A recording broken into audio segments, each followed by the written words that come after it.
ஆண்டவராகிய இயேசுவின் நாமத்தினால் இந்த காலை வேளையில் கூட உங்களை அவரை வாழ்த்துகிறேன். கர்த்தர் உங்களை ஆசீர்வதிப்பாராக. இந்த நாளில் கூட சங்கீதம் 41:3 வசனத்தை கூட வாசித்து தியானிக்கலாம். படுக்கையின் மேல் வியாதியாய் கிடக்கிற அவனை கர்த்தர் தாங்குவார்.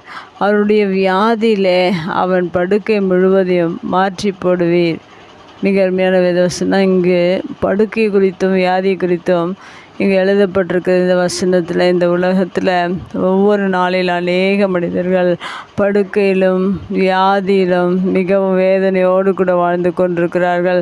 அப்படி படுக்கையிலும் வியாதியிலும் இருக்கிற மனிதர்களை கர்த்தர் என்ன செய்கிறார் என்று இங்கே எழுதப்பட்டிருக்கிறது. கர்த்தர் தாங்குவார் என்று சொல்லப்பட்டிருக்கு. இந்த உலகத்தில் மனிதர்கள் படுக்கை மாறினவுடன், வியாதி வந்தவுடன் எல்லாராலும் மறக்கப்படுகிறார்கள், எல்லாராலும் தள்ளப்படுகிறார்கள்.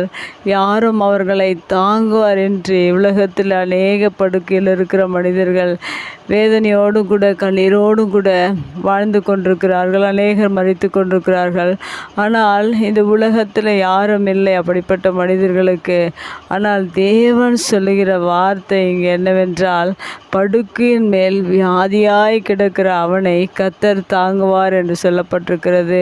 ஒருவேளை இந்த புதிய நாளிலே படுக்கையிலும் வியாதியிலும் மிகவும் வேதனையோடு கூட கண்ணீரோடு கூட இந்த படுக்கை என்னை, இந்த வியாதி என்னை விட்டு மாறாதா, யாரும் என்னை தாங்குவார் இல்லை என்று வேதனையோடு வருத்தத்தோடு வாழ்ந்து கொண்டிருப்பீர்கள் என்றால், இந்த வேத வசனத்தில் கர்த்தர் சொல்லியிருக்கிற பிரகாரம் தேவன் உங்களை தாங்குகிறவராக இருக்கிறார். மனிதர்கள் தாங்காவிட்டாலும் தேவன் நம்மை ஒவ்வொரு நாளிலும் தாங்கி நம்மை ஏந்தி சுமந்து அரவணைத்து பாதுகாத்து நடத்துகிற தேவனாக இருக்கிறார். அடுத்ததாக சொல்லப்பட்டிருக்க அவனுடைய வியாதியிலே அவன் படுக்கை முழுவதையும் மாற்றி போடுவீர் என்று சொல்லப்படு. உலகத்தில் மனிதர்கள் படுக்கையாக மாறிவிட்டால், வியாதி வந்துவிட்டால் அவர்கள் பார்த்து சென்று விடுவார்கள் ஒவ்வொரு நாளிலும். ஆனால் தேவன் நம்மை பார்த்து சென்று விடுவதில்லை. நம்மை தாங்குகிற தேவன், தாங்கி அதோடு முடித்து விடாதபடிக்கு தேவன் என்ன செய்கிறார் என்று இந்த வசனத்தில் சொல்லப்பட்டிருக்கு. அவனுடைய வியாதியிலே அவன் படுக்கை முழுவதையும் மாற்றி போடுவீர் என்று சொல்லப்பட்டிருக்கிறது. ஒருவேளை இந்த புதிய நாளிலே படுக்கையோடு கூட வியாதியோடு கூட இருப்பீர்கள் என்றால், தேவன் முதலாவதாக தாங்குகிற தேவன், அடுத்ததாக நம்முடைய படுக்கை முழுவதையும் மாற்றி போடுகிற தேவனாக இருக்கிறார். இந்த காரியத்தை எந்த மனிதனாலும் செய்ய முடியாது.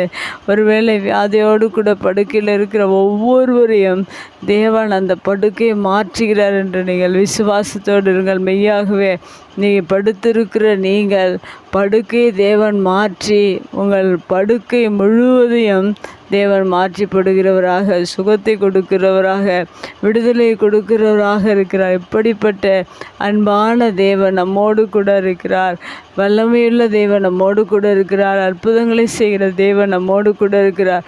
நம்முடைய படுக்கை இந்த உலகத்தில் யாரும் மாற்றி போட முடியாது. ஆனால் தேவன் நம்முடைய படுக்கையை, நம்முடைய வியாதிகளை மாற்றி நமக்கு பூரண விடுதலை கொடுத்து நம்மை தாங்கி தேவன் ஒரு பெரிய வெற்றியை படுக்கையில் இருக்கிற ஒவ்வொருவருக்கும், வியாதியில் இருக்கிற ஒவ்வொருவருக்கும் தேவன் கொடுத்து, இந்த புதிய நாளிலே தேவன் உங்கள் படுக்கையை மாற்றி தேவன் ஆசீர்வதித்து உங்களை வழிநடத்த வல்லவராக இருக்கிறார். கண்களை முடிச்சு வைக்கலாம். எங்கள் அன்பு தகப்பனே, இந்த அருமையான வார்த்தைக்காக நன்றி செலுத்துகிறோம். இந்த உலகத்தில் அநேகர் படுக்கையில் வாழ்ந்து கொண்டிருக்கிறார்கள், அநேகர் வியாதியில் வாழ்ந்து கொண்டிருக்கிறார்கள்.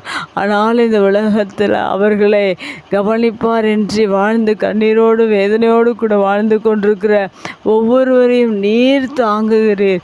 நீர் அந்த படுக்கை முழுவதையும் மாற்றிப்படுகிறார். அப்படிப்பட்ட தேவன் எங்களோடு கூட இருக்கிறபடினால், எங்கள் படுக்கையை மாற்றுகிற தேவனாக இருக்கிறபடினால் உமக்கு நன்றி செலுத்துகிறோம். அப்படியாய் நீர் படுக்கையில் இருக்கிற ஒவ்வொருவருடைய வாழ்க்கையிலும் நீர் தாங்கி படுக்கையை மாற்றி நீர் ஆசீர்வதித்து வழி நடத்துவீராக. இயேசுவின் நாமத்தில் ஜெபம் கேள நல்ல பிதாவே, ஆமேன்.